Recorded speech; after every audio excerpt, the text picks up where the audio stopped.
Son cristianos tipo Alka-Seltzer. Los ponen en el agua, que representa la realidad de la vida, burbujean alegremente por unos segundos, pero después no queda ningún rastro de ellos, exactamente como el Alka-Seltzer. ¿Conoce usted a personas así? Las hay y muchísimas. Santos superficiales. Y la razón por qué no permanecen firmes es que no tienen un verdadero fundamento espiritual en sus vidas. Y cuando llegan las tormentas, como no tienen una base firme, desaparecen en la tormenta. Muchos de nosotros conocemos a personas en las cuales pensaremos tan pronto leamos la porción bíblica de hoy. Ya se pudiera ser que muchos de ustedes que me están escuchando no tengan en realidad una base firme y fuerte en su vida espiritual y piensan que todo está bien. Pero cuando sople el viento fuerte de los problemas y pruebas, se lo llevarán como si fuera una pluma. En Mateo 7, 24 y 25, el evangelista registra las siguientes palabras de Jesús. Cualquiera, pues, que me oye estas palabras y las hace, le compararé a un hombre prudente que edificó su casa sobre la roca. Descendió lluvia y vinieron ríos y soplaron vientos y golpearon contra aquella casa y no cayó, porque estaba fundada sobre la roca. Pero de inmediato Jesús presenta el otro lado de esta moneda en los versos 26 y 27. Pero cualquiera que me oye estas palabras y no las hace, le compararé a un hombre insensato, que edificó su casa sobre la arena, y descendió lluvia y vinieron ríos y soplaron vientos contra aquella casa, y cayó, y fue grande su ruina. Aquí Jesús está hablando de un fundamento, de una base firme y segura, si es que quiere enfrentar con éxito las tormentas de la vida. Y le aseguro que las tormentas llegarán a nuestras vidas, nos guste o no nos guste reconocerlo. Y en términos generales, hay 3 categorías de personas en el mundo: las que están saliendo de alguna tormenta, las que están en medio de una tormenta y las que van a enfrentar una tormenta. Hay 3 cosas muy importantes que podemos aprender de esta porción bíblica. Primero, usted necesita construir una casa fuerte. Mateo 7:24. Cualquiera pues que me oye estas palabras y las hace, le compararé a un hombre prudente, que edificó su casa sobre la roca. Todos estamos construyendo algún tipo de casa espiritual. Pero escúcheme, yo no puedo vivir en la casa que usted construye, ni usted puede vivir en la casa que yo construyo. Individualmente, usted y yo permaneceremos firmes o pereceremos en la casa que hemos construido. Jesús hace referencia a 2 clases de constructores, uno prudente porque edificó su casa sobre la roca, y el otro insensato porque construyó su casa sobre la arena. Y de muchas maneras estos 2 constructores se parecen. Ahora entienda bien, Jesús no está hablando de paganos o impíos. Está hablando de 2 categorías de personas que han escuchado sus enseñanzas, o sea, 2 seguidores de Jesucristo. Pero note algunas cosas similares. Básicamente ambos tenían el mismo propósito. Ambos eran constructores. Prácticamente ambos estaban construyendo en la misma área, porque la tormenta que azotó una casa también azotó la otra. Probablemente ambos usaron un diseño básico, o sea, paredes, puertas, ventanas, techo. Arquitectónicamente puede haber cambios, pero cualquier casa tiene los mismos componentes básicos. Pero había una diferencia vital entre ambas construcciones, diferencia que está por debajo de la superficie. Lo mismo sucede en las congregaciones hoy en día. La diferencia no es lo que exteriormente se ve. La diferencia existe en la base, en el fundamento espiritual de cada iglesia. Uno construyó sobre la roca, el otro construyó sobre la arena. El que construyó sobre la roca tuvo que trabajar mucho para cavar en la roca, y por eso el fundamento, la base para su casa, pudo resistir las tormentas, las lluvias y los vientos. Uno puede construir muy rápidamente sobre la arena, si es que no le importa el asunto de tener una base firme y fuerte. Ponga una capa de concreto sobre la arena, levante las paredes, ponga el techo y ya tiene su casa. Eso es fácil, cuesta menos, y su casa lucirá tan buena como la de su vecino. Los 2 constructores tenían muchas similaridades, pero eran vitalmente diferentes. Ahora, ¿qué significa construir sobre la roca? Jesús lo dijo en forma muy clara. Cualquiera pues que me oye estas palabras y las hace, le compararé a un hombre prudente que edificó su casa sobre la roca. ¿A qué roca hace referencia Jesús? Primero a la palabra de Dios. Cualquiera pues que me oye estas palabras. Eso es lo que usted está haciendo este mismo momento, escuchando la palabra de Dios. Eso es parte del fundamento sólido para su vida. Pero eso es solo la mitad del asunto. Ponga cuidadosa atención a la primera parte de Mateo 7:24. Cualquiera pues que me oye estas palabras y las hace. Si tiene su Biblia a la mano, subraye estas 3 palabras, y las hace. Y es esto lo que separa a los que construyen sobre la roca de los que construyen sobre la arena. Yo creo que uno de quienes escucharon estas palabras de Jesús fue su medio hermano Santiago, quien jamás pudo olvidar esta enseñanza. Busque Santiago 1:22. Dice, pero sed hacedores de la palabra, y no tan solamente oidores, engañándoos a vosotros mismos. Cualquier ser humano se engaña a sí mismo cuando oye la palabra de Dios, en la iglesia, o en la televisión, o en la radio, y no hace lo que la palabra de Dios le dice que debe hacer. Es como la persona que va a la iglesia, se siente inspirada por la música, aprecia el mensaje desde un punto de vista intelectual, pero esto de ninguna manera cambia su estilo de vida. Por eso Santiago dice, engañándoos a vosotros mismos. Ahora veamos Santiago capítulo 2. La porción que voy a leer es probablemente una de las más controversiales de toda la Biblia. Pero este es el mensaje que como creyentes y como iglesia, sea de la denominación que sea, necesitamos escuchar. Santiago 2 desde el verso 14. Hermanos míos, ¿de qué aprovechará si alguno dice que tiene fe y no tiene obras? ¿Podrá la fe salvarle? Y si un hermano o una hermana están desnudos y tienen necesidad del mantenimiento de cada día, y alguno de vosotros les dice, id en paz, calentaos y saciaos, pero no les dais las cosas que son necesarias para el cuerpo, ¿de qué aprovecha? Así también la fe, si no tiene obras, es muerta en sí misma. Pero alguno dirá, tú tienes fe, y yo tengo obras.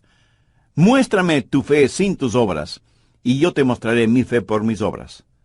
¿Tú crees que Dios es uno? Bien haces. También los demonios creen y tiemblan. Mas quieres saber, hombre vano, que la fe sin obras es muerta. ¿No fue justificado por la obra Abraham, nuestro padre, cuando ofreció a su hijo Isaac sobre el altar?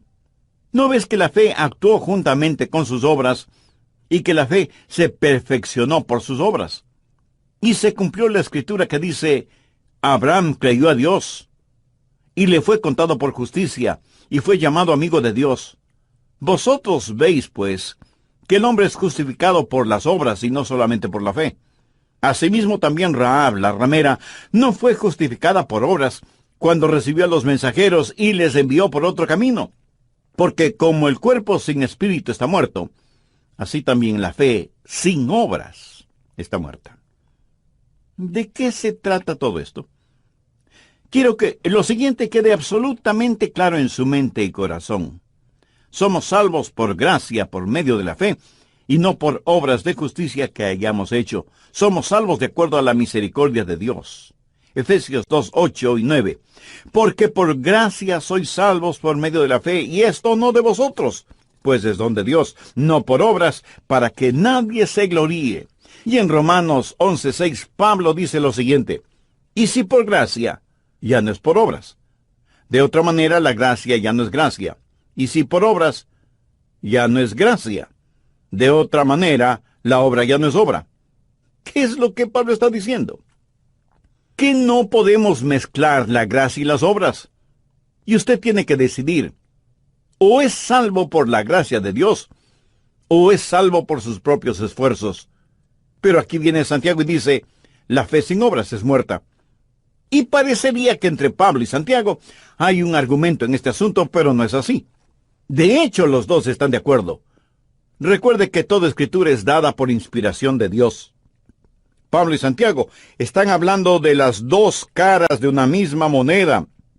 Y es justamente de lo que Jesús está hablando cuando dice: cualquiera pues que me oye estas palabras y las hace, le compararé a un hombre prudente que edificó su casa sobre la roca. Necesitamos entender bien lo siguiente: aunque somos salvos únicamente por la fe que salva nunca está sola. Espero que lo haya entendido. Pablo habla de cómo ser justificados delante de Dios, mientras que Santiago habla de cómo somos justificados delante de los hombres. Veamos Santiago 2:18. Pero alguno dirá: tú tienes fe, y yo tengo obras. Muéstrame tu fe sin tus obras, y yo te mostraré mi fe por mis obras. Amigo, usted no puede ver mi corazón. Usted no puede ver si tengo fe. Pero Dios sí puede ver mi corazón y mi fe. La única manera de que usted pueda ver mi fe es por lo que usted ve en mí. Pablo habla de ser justificados delante de Dios. Santiago habla de ser justificados delante de los hombres. Pablo habla de la raíz de nuestra salvación. Santiago habla de los frutos de nuestra salvación. Pablo habla del fundamento, de la base. Santiago habla del edificio. Pablo está hablando de la provisión de nuestra salvación, y Santiago habla de las pruebas de nuestra salvación. Pablo habla de una salvación que se tiene segura, mientras Santiago habla de una segura muestra de nuestra salvación. Lo que Santiago está diciendo es que si usted es en verdad salvo, eso es más que un conocimiento mental o un mero conocimiento académico. Mire lo que dice en el verso 14. Hermanos míos, ¿de qué aprovechará si alguno dice que tiene fe y no tiene obras? ¿Podrá la fe salvarle? Mi amigo, se necesita más que solo una actitud piadosa para llegar al cielo. Y yo pregunto, ¿cuántos de ustedes, amigos oyentes, están seguros de que si murieran en este momento, se irían al cielo? Estoy seguro que muchos contestarían afirmativamente y me dirían que tienen fe. Ahora, ¿está seguro o segura que tiene fe? ¿Ha habido un cambio dramático y radical en su vida? Escúcheme, usted puede hacer una profesión de fe sin tener la posesión de la fe. Santiago lo pone en términos más prácticos en el verso 15. Y si un hermano o una hermana están desnudos y tienen necesidad de mantenimiento de cada día, y alguno de vosotros le dice: id en paz, calentaos y saciaos, pero no les dais las cosas que son necesarias para el cuerpo, ¿de qué aprovecha? Así también la fe, si no tiene obras, es muerte en sí mismo. Y en el versículo 18 dice: pero alguno dirá: tú tienes fe y yo tengo obras, muéstrame tu fe sin tus obras, y yo te mostraré mi fe por mis obras. Y enseguida ilustra este punto al manifestar que si uno cree en Dios, hace bien en creer en Dios. Si yo les preguntara: ¿cuántos de ustedes creen en Dios? Muchos responderían afirmativamente. Pero, como para que no nos envanezcamos, Santiago dice: también los demonios creen y tiemblan. Sabe que los demonios en el infierno son muy ortodoxos. Ellos creen en Dios más que muchos teólogos liberales. También los demonios creen y tiemblan. Esta palabra temblar en el original significa hacer que los pelos se pongan de punta.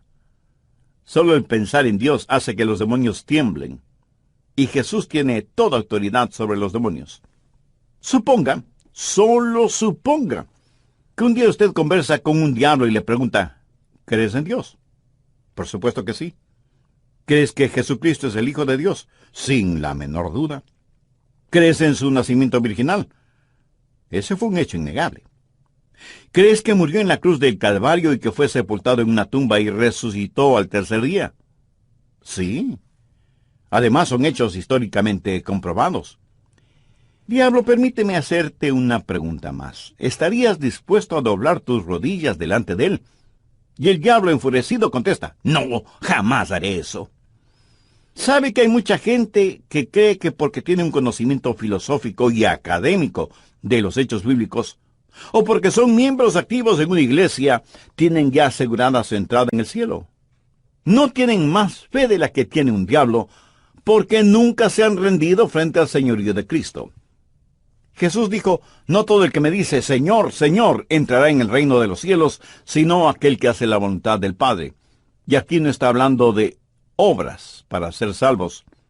Debemos rendir nuestras vidas solamente a Jesucristo. De lo contrario, nuestro creer será solo intelectual, estéril. En el próximo programa terminaremos este estudio bíblico.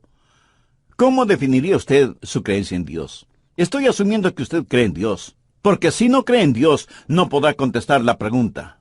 Amigo, ni la ciencia, ni la filosofía, ni la educación, ni la tecnología tiene el elemento básico para creer en Dios. Y esa es la fe.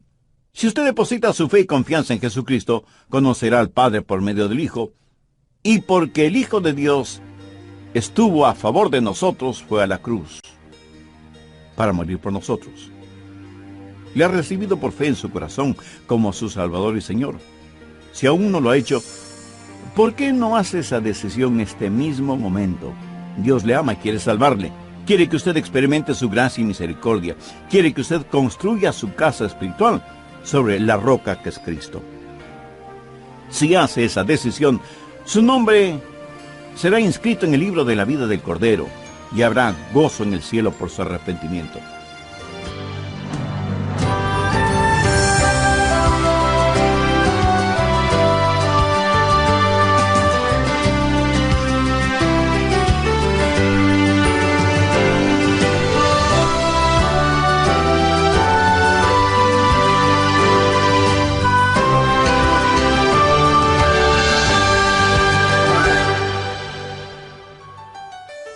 Con la autoridad de la palabra de Dios, le puedo asegurar que las tormentas llegarán a su vida.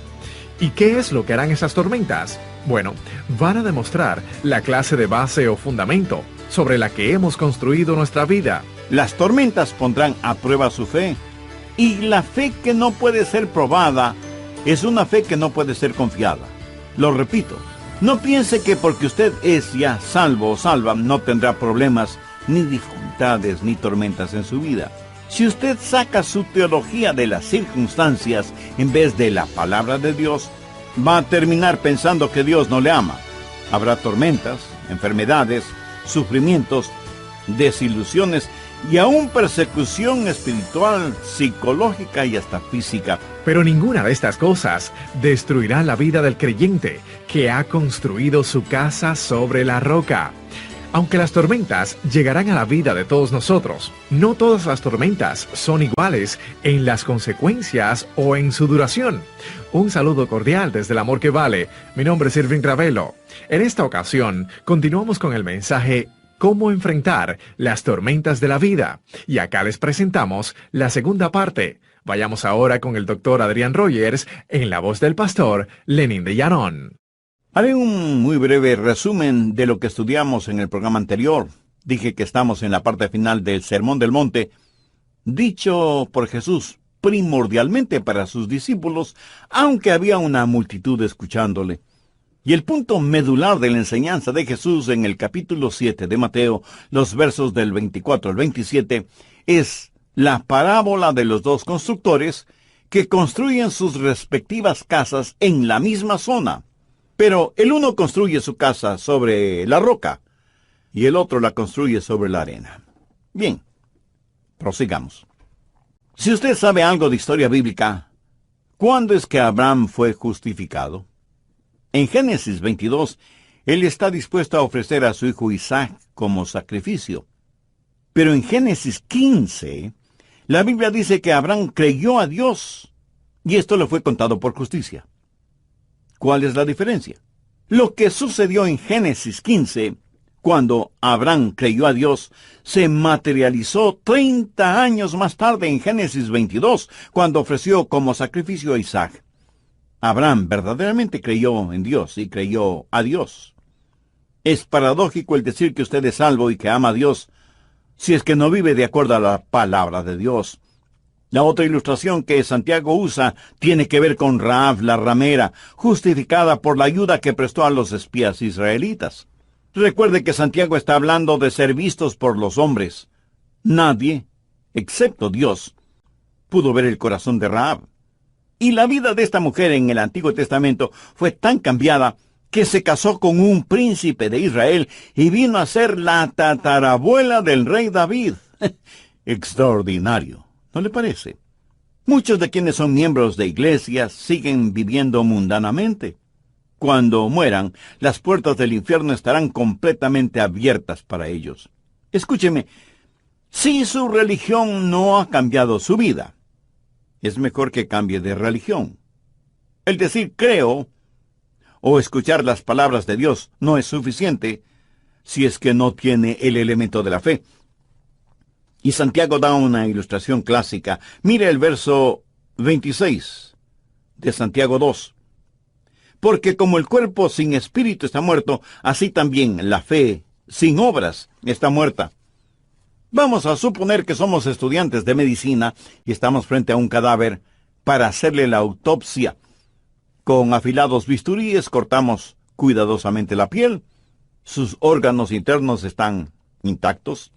El corazón, los pulmones, el hígado, el riñón, todos los órganos parecen estar bien. Pero el hombre está muerto, y bien muerto. ¿De qué sirven los hechos teológicos sin vida?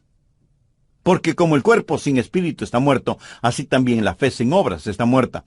Ahora, no son las obras las que le dan al hombre vida. Es la vida la que le capacita al hombre a hacer obras. ¿Ve la diferencia? Usted no puede dar vida a nadie manipulando su cuerpo. Es cuando tenemos vida que tenemos la capacidad de hacer algo, y en esto no hay contradicción. Si usted quiere construir en la roca, no solo que debe escuchar la palabra de Dios, sino hacer la palabra de Dios. Debe ser un hacedor de la palabra y no tan solo un oidor de la palabra. Hay millones de personas que asisten a sus respectivas iglesias y escuchan la palabra de Dios, y sin embargo, millones morirán y se irán al infierno. ¿Por qué? Porque nunca dieron evidencia de un cambio de vida. Si usted quiere saber cómo enfrentar las tormentas de la vida, lo primero que tiene que hacer es edificar sobre la roca. Segundo, esté listo para enfrentar la tormenta. Debemos entender a cabalidad lo que Jesús está diciendo en Mateo 7. Dice que la tormenta cayó sobre ambas casas. Verso 25. Descendió lluvia, y vinieron ríos, y soplaron vientos, y golpearon contra aquella casa, y no cayó, porque estaba fundada sobre la roca. Ahora el verso 27. Y descendió lluvia, y vinieron ríos, y soplaron vientos, y dieron con ímpetu contra aquella casa, y cayó. Y fue grande su ruina. Cuando usted se salva, significa que ya no habrá tormentas en su vida. Mi amiga, mi amigo, aunque usted sea salva o salvo, las tormentas llegarán a su vida. Y crecerán los ríos, y soplará fuertemente el viento. Usted sentirá presión por todo lado. Dios no nos salva para librarnos del poder de las tormentas, sino para librarnos del poder del pecado. Las tormentas, cuando son ordenadas por Dios, son beneficiosas para nuestras vidas.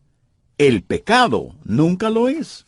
Y con la autoridad de la palabra de Dios le puedo asegurar que las tormentas llegarán a su vida.